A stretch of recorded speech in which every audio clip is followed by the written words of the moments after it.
Thanks for checking out my video. If you want to learn more from me, I have a lot of classes on Udemy. You can find the links to a lot of those in the description. All right. Hey, everybody. So, what I wanted to share with you today is one of the Andean Paco shamanic tradition um, methodologies. And so, I got a couple of tools sitting around my laptop here. I got a drink because it's hot. And so, I'm just going to be going over the tools and kind of what it's about. So, from the title, you can see that it's about the Chumpi stones. So the Chumpi stones are 7 stones that associate themselves with 7 different spirits. Most of them are animals, except for the moon and the sun. So I have the mesa shut here. So you're probably going to see like a jump cut or two because I'm going to open this up and then I'll kind of show you the layouts and whatnot, and I'll kind of explain what it's about and what it's for. So if you've seen the live stream that me and my lady did, we did talk about our mesas. They're also called quipus, and this is a Chumpi quipu mesa. And this has the stones in it. This is a mesa cloth. This particular one, they're not all the same colors. They're not all the same designs. This particular one is yellow in color, and you can see the different lines and whatnot, and a couple of different some iconography on it. This particular symbol right here that runs through the whole thing is actually for the sun, and anytime that you see black, it's actually for the empty fields in agriculture, and it symbolizes potential. But the yellow would be the rays of the sun. So I actually got this particular mesa cloth because one of the spirits of the Chumpies is the sun, and he's actually the highest. So I thought that was kind of fitting. Then you'll see the tie or the watana. It also has the same symbolism for the sun, albeit in some different colors. I love this watana. It's so gorgeous. But anywho's, so one of the things, or a couple of the different things that you use whenever you are working with the mesas, also called quipus, is a pacucho. And this is a llama pelt that is turned into a sort of pouch or a bag.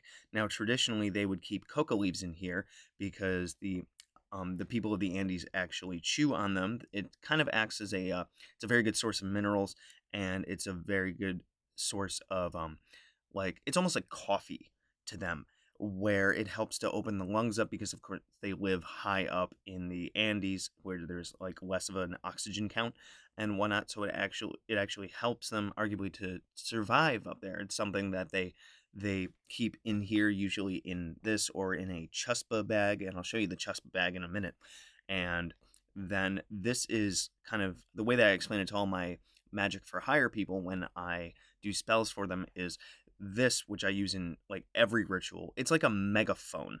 When you hold it and you invoke spirits and you call on them, you speak into or past the pacucho with your breath, and it acts like a megaphone for the spirits.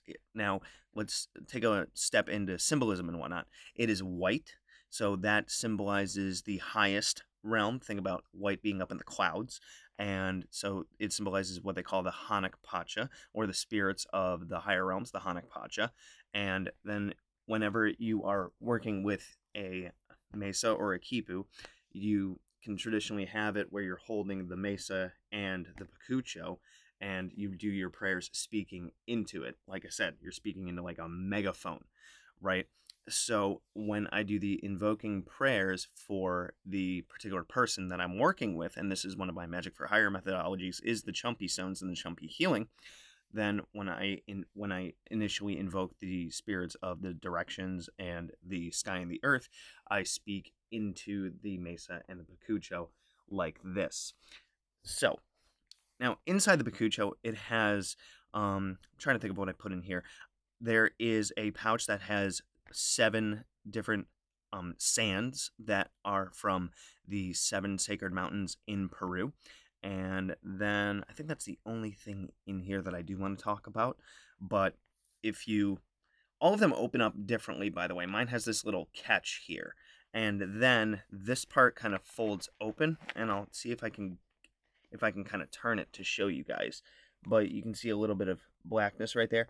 So it actually does open up to an inner pouch in there.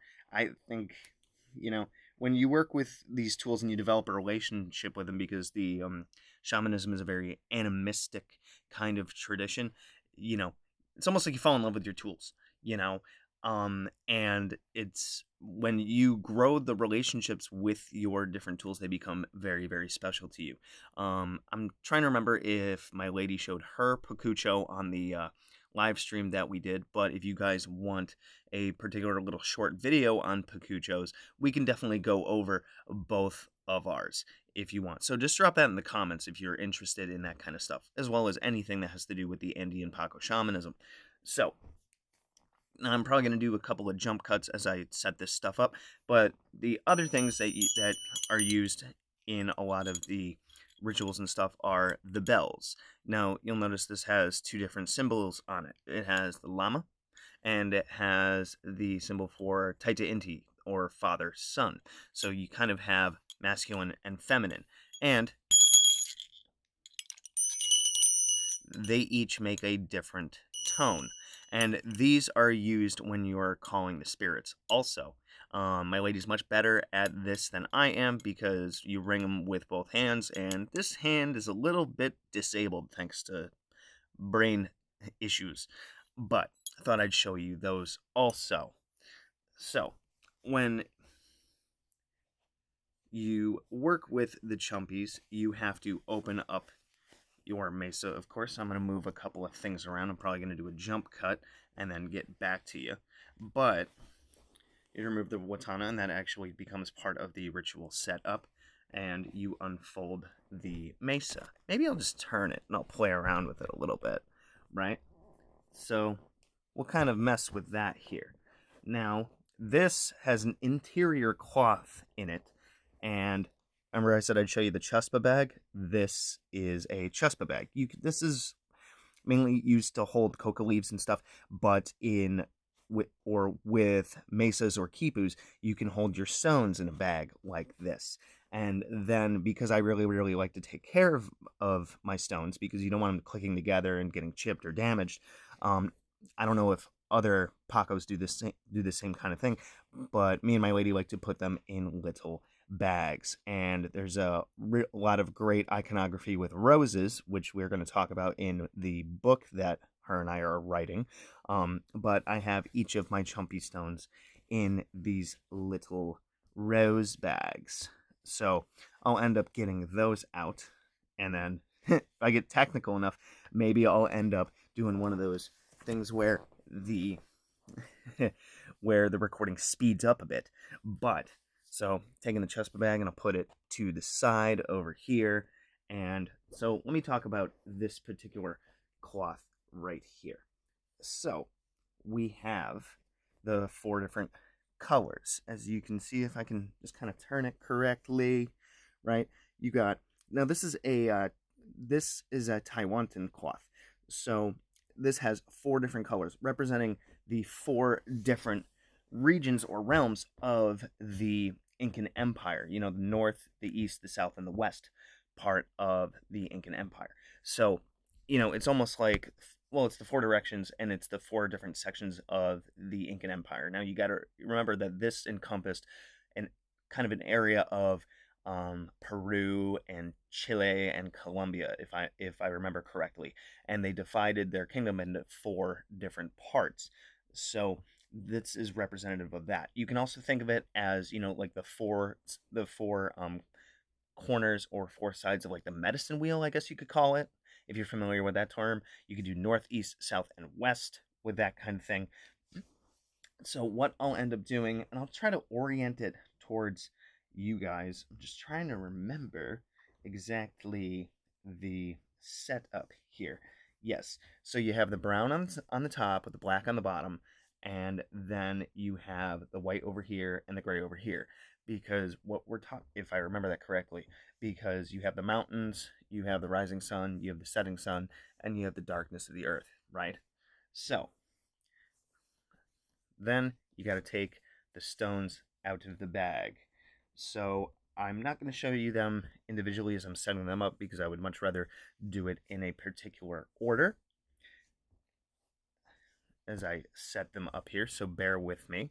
But you'll see that each of these stones has a particular spirit or animal associated with it. And then, if I can get to my notes, which is going to be kind of fun to do at this angle, I'll tell you about each of them. So, the Chumpi stones work with the concept of, well, healing, cleansing, and hucha. And one of the other things is they work with what are called the Nowies. And the particular tradition that I follow has 7 stones, even though there are 5 Nowies. Now, you'll see, like, I looked at this listing on Etsy about Chumpy stones, and it had this set of 7, and it said that it helps and works with the chakras. That is garbage. It's garbage, and it's wrong, because there is no such thing as chakras in the Andean Paco shamanic tradition. So if you read something that says that associates chumpies with chakras, then that's apples and oranges.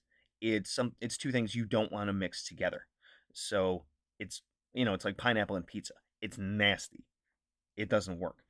So anyways, now with the 7 chumpy stones, I mentioned that there's 5 Nowies, and as I go through the list, I can name each of those. Maybe I'll do another video on the Nowies because I don't have all that in my brain at the moment. But this works with the 5 Nowies, and then the Hiki, which is the stomach, and then the Umamukuko, which is the top of the head. You can kind of arguably associate it, even though I just said this was a bad idea, but just to give you context, kind of the crown chakra, if that makes any sense. It's the little part of the back of your head.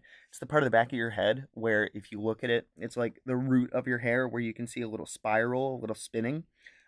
That's the Umamukuko. That's where the soul was supposed to have entered your body when you were born, from Wiracocha. And all right, so we'll go over the different chumpy stones here. So I can kind of try to show you a little bit. This is the first one. You'll notice it only has one little mountain on it, and it has a snake on it, which is the Machakwi.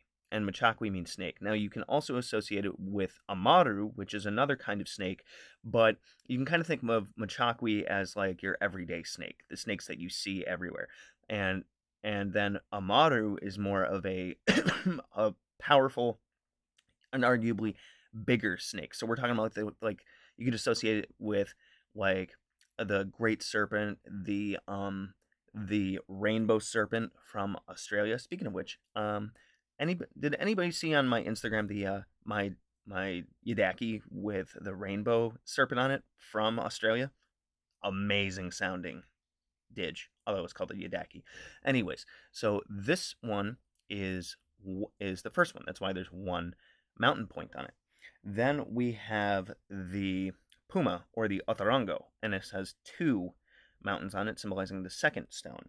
Then we have Kente, the hummingbird, and this actually has 2 different hummingbirds associated with it that you invoke: the brown and green hummingbirds, the Sibar Kente and Kumar Kente.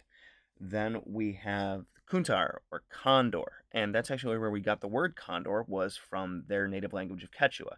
This has 4 different points on it. Then we have Mamakia, or the moon, and this has the 5 points. You'll see it has 4 that you can see, and then if I turn it over, it's got a 5th one right there. Then we have the Quetzal, which, if you haven't looked at a Quetzal, those birds are gorgeous. They have these really, really long tails, and it almost looks like they're swimming through the air when they fly because of their long tails. They're gorgeous. Then we have Taita Inti, or Inti Taita, or the sun. This has, of course, 7 points on it. You'll see each of these stones, which I think is alabaster, if I remember correctly, and they get more and more complicated as they fit in more points. But anytime that you see a point like this with the 3 lines on it, that signifies a mountain. Now, you have the layout, which, as you can see, they are in a straight line, and if I can find my Watana, then the Watana goes around all of the stones, and this symbolizes the rays of the sun, or the Hanukkah Pacha, that blesses all of the stones. Now, when I've worked with people, this is done where you place the stones on the particular person at those certain Naui points, plus the Hiki, which is the stomach, and the Umamokuko, which is the top of the head.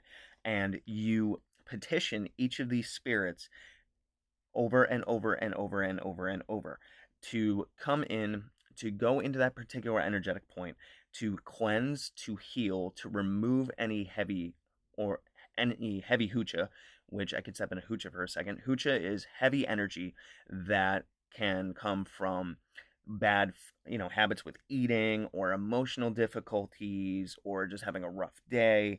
And humans are the only ones that generate hucha, and it's kind of our responsibility to transform that. It's almost like energetic or emotional baggage, you know where you cleanse that hucha to arguably remove emotional difficulties and even physical ailments and physical problems. I did do a Chumpi healing on someone, and their eczema went away. So, woohoo! It works, right? I've done different Chumpi healings on different people for various difficulties and issues. If you're interested in this kind of thing, definitely shoot me an email, or you can check out my Etsy shop through the link tree down below, and you can ask me questions through the messenger there. So, when it comes to working with these, now, anytime that you work with spirits in the Andean tradition, which is different from the idea of how we work with spirits in, Western occultism, with the where you invoke a particular spirit with a prescriptive prayer. You can think of the Simon Necronomicon stuff with the Zikia Kanpa, Ziana Kanpa, Zidingir Kia Kanpa, Zidingir Anakanpa, hear me, O thou name, come to me by the powers of the word, insert word here, and answer my urgent prayer, Zikia Kanpa, Ziana Kanpa. And that's the only thing you speak, and then you visualize, and you have your intention in more of a visual or emotional level. Their tradition states that we speak to spirits as if they are here. And I could go into a whole thing about how spirits, because they're not physically tied to the universe like we are, they could be anywhere at any time. So we can speak to them, and they can hear us and see us and feel us and all that stuff. With them being at a arguably higher dimension, but that's getting too much into what is it? Speculative physics or metaphysics, which I have my doctorate in, by the way. So, anyways, you pray with the particular spirits over and over and over to push them to keep their presence here with the person that you're working with. And then, when you continue to petition and pray, they continue to do the work. And the other thing that I explain to a lot of people is there's an energetic peak, kind of, when you are working with them and pushing each of these spirits and asking them and petitioning them to be there and work and cleanse and heal.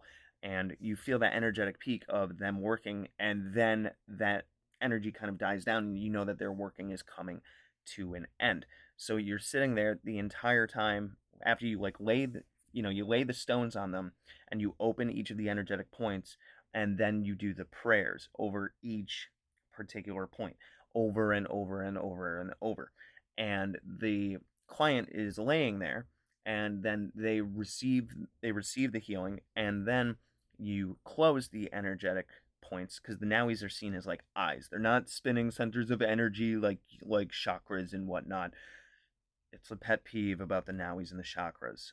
Not everything is the same, Just because we think we know everything doesn't mean we know everything. It means there's plenty of more for you to learn. So,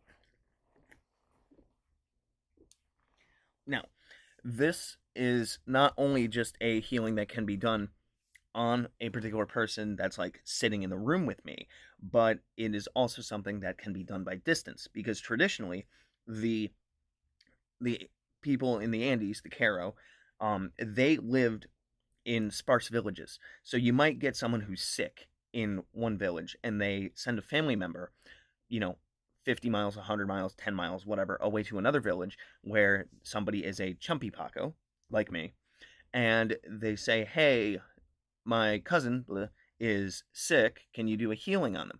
And if they can't travel to that person, then they're able to do it by distance in a layout like this, where they call in the spirit of the person with the bakucho to be present, and then they do the working and the healing by distance. So they developed this technology about doing distance healings because traveling can be hard, if not impossible. But if you do it in person, then you have each of these stones over that person's energetic points.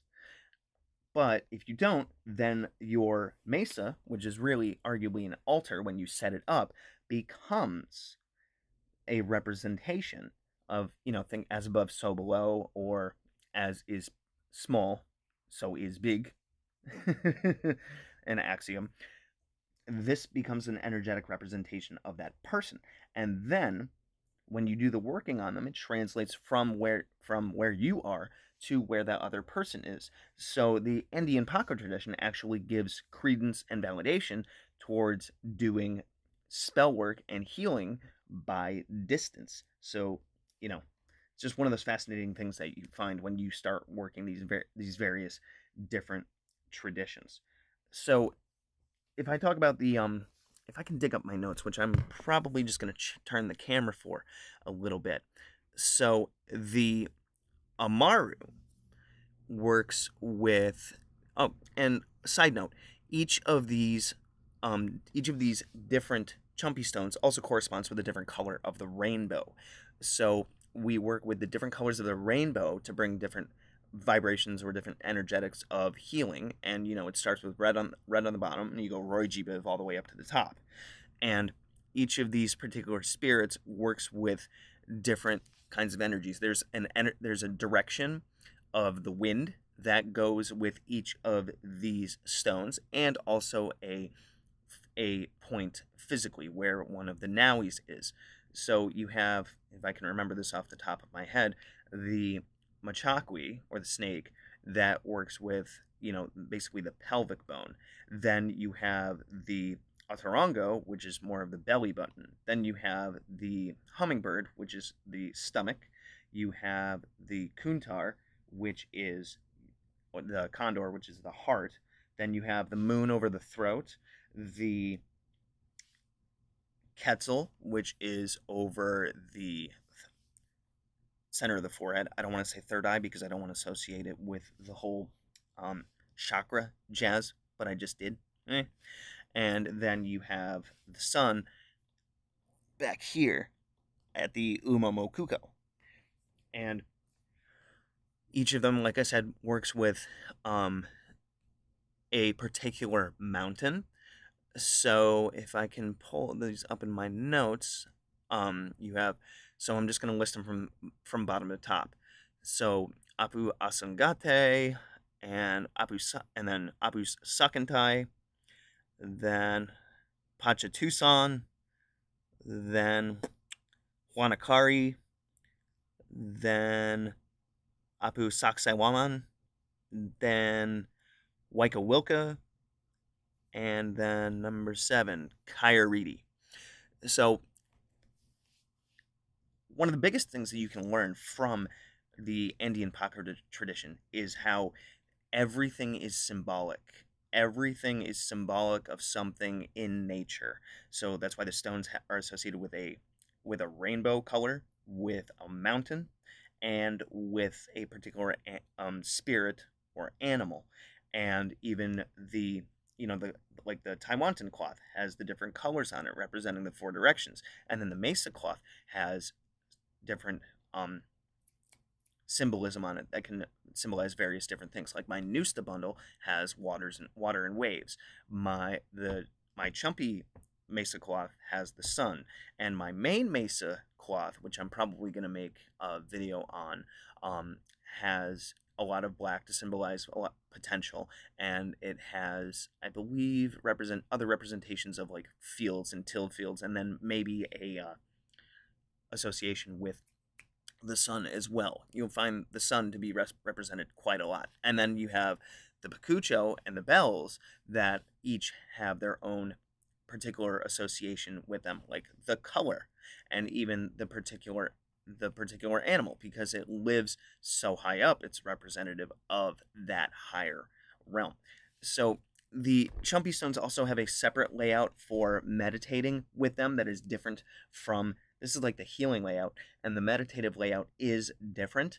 And the meditative layout is done when you are connecting with your stones, not when you're healing with someone. I'm not going to show you that part.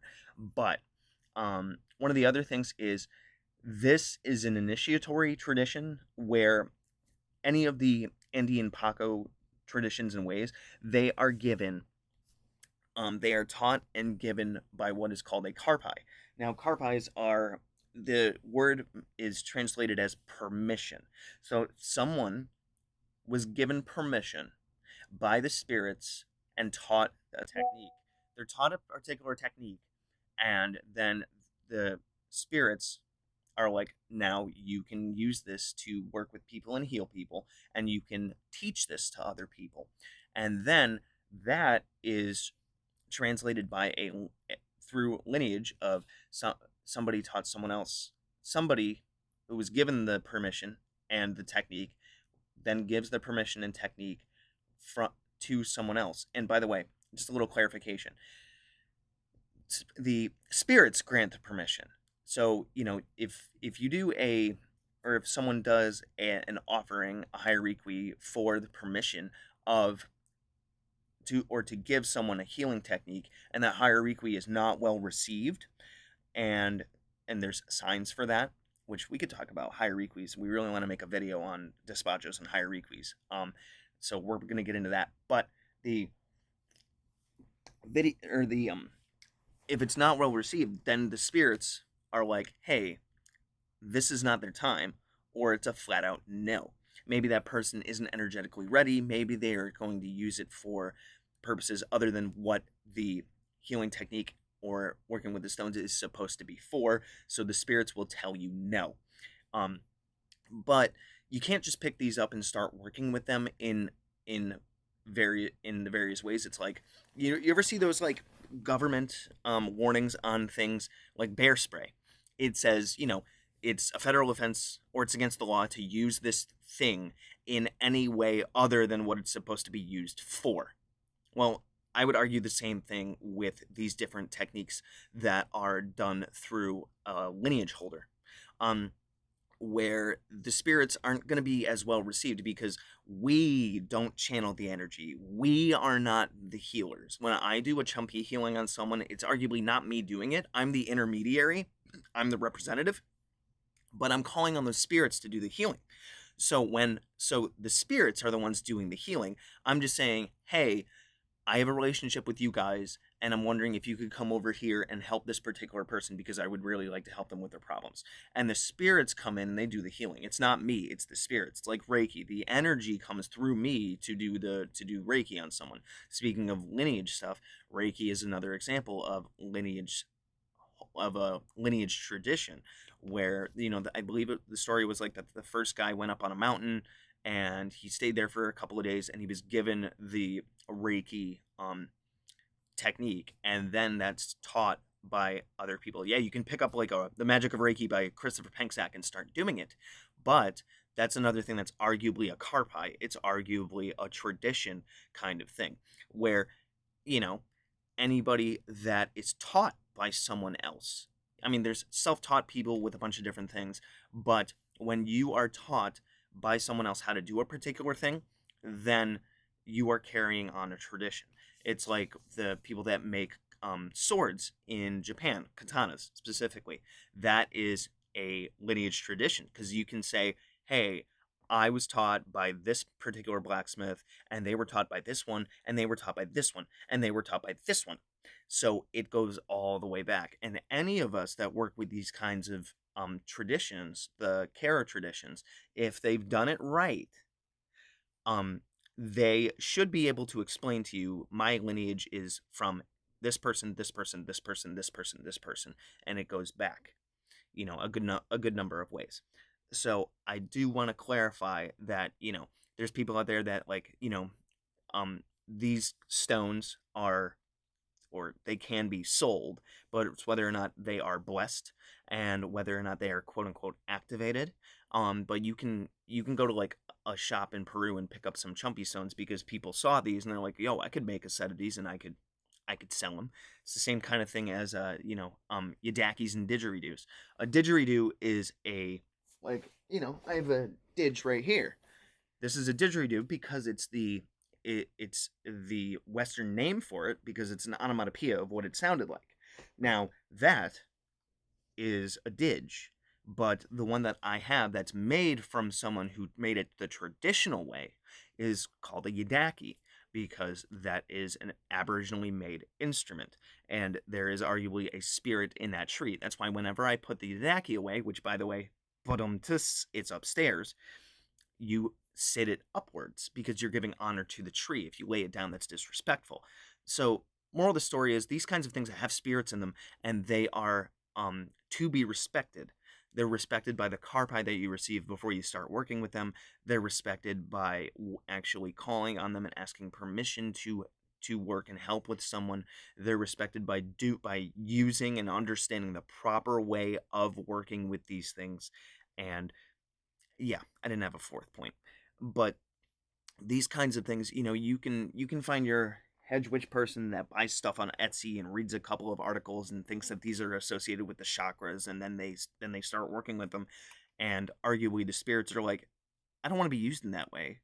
That's not what I'm about. Why are you pulling on my strings? No, I don't want to work with that. Or because they don't have the karpai and they don't have the permission, then it's, hello, who's this? Who are you? I don't know you. Right? So